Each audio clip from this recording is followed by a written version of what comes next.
Okay, so to get started, the first thing you should do is open up a text editor. So either Programmer's Notepad, or if you have Atom on your computer, you can open Atom.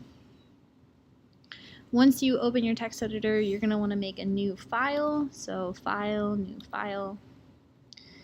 And you can save it as Matisse _ your first name and then _ your last name .html.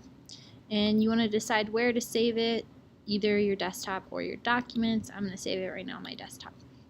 And so now I have an HTML file for my project that I can actually build in. The next thing that you want to do is we're going to add the boilerplate setup for any HTML document into our project file. So the first line should be doc type.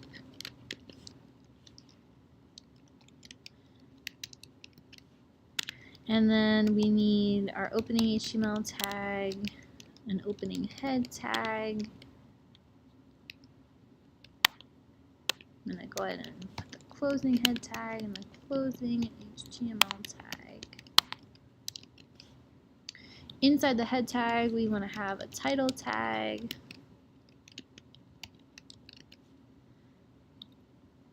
And then before the closing HTML tag, but after the closing head tag, we want to have a body tag. That will put our HTML in.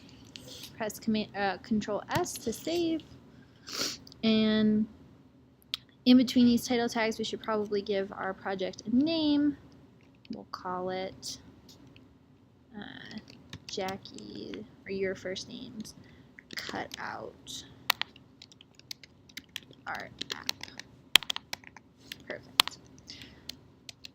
Control S again. And now we're ready to move on to step 3. So after the opening body tag, we're going to add our canvas. And the canvas is going to be ultimately going to take up the entire width of the browser window, and it's what we'll actually draw on to create shapes. So to do this, we need to insert a canvas tag. And we're going to give the canvas an ID called My Canvas. You want to pay attention to your capitalization here. So the C is capitalized in the ID name, and that's going to be really important. And then we need a closing canvas tag, and that's it. So after we add our canvas element, we're going to actually start adding the elements that are going to make up our drawing menu. So we'll draw on the canvas, but we need some tools for that. So the first thing we should do is make a container for our drawing menu. We'll do that using a div tag. So create a new div tag, and we're going to give this one an ID as well. So ID equals quotation marks, and we're going to call this menu. I'm going to go ahead and put in my closing div tag further down. And inside this div tag, we're going to add a couple of buttons, and we're going to add some a list of colors that we'll ultimately be using. So the first button we can add is going to be a clear button. So there's actually a tag in HTML for a button. It's just called button. We're going to give this one an ID of clear. So button ID equals clear.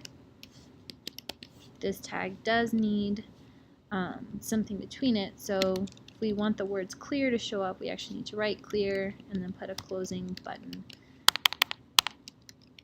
tag there. I'm going to press Control S to save it, and then I'm actually going to go ahead and take a look at what my file looks like so far. So as you can see, I can see a clear button. Nothing happens when I click it, but that's okay. I don't really expect it to. And I'm going to resize my window so I can see my changes as I go. Great, so after you add a clear button, you want to add a save button using a similar format. Once you have both of your buttons, you want to start adding your list of colors. So instead of making the colors buttons, we're actually just going to have different list elements that you can click on, and when you click on them, it will ultimately change the color. So we're actually going to use an unordered list to create this color palette. We're going to give the unordered list a ID of colors.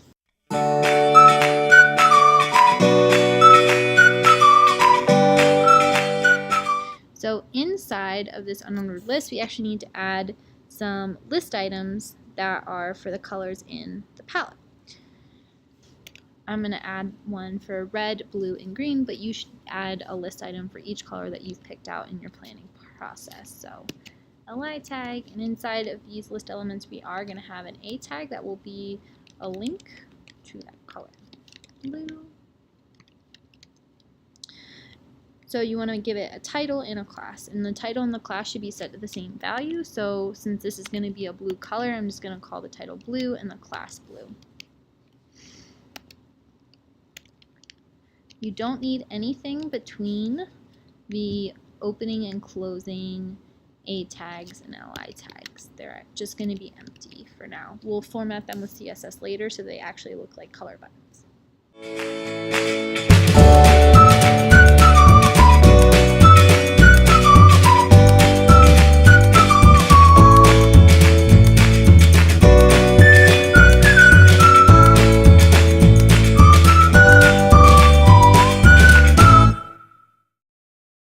Once you're done adding your list items for your different colors, you want to make sure that you press Ctrl S to save your work. Then you can come over and press Ctrl R to refresh. All you're going to see is a list of bullets, one for each color. So if you think that you've added more than 3 colors and you see only 3 bullets or less, then you want to go back and check to make sure that your LI tags are correctly closed and your A tags are correctly closed. And that's part 1.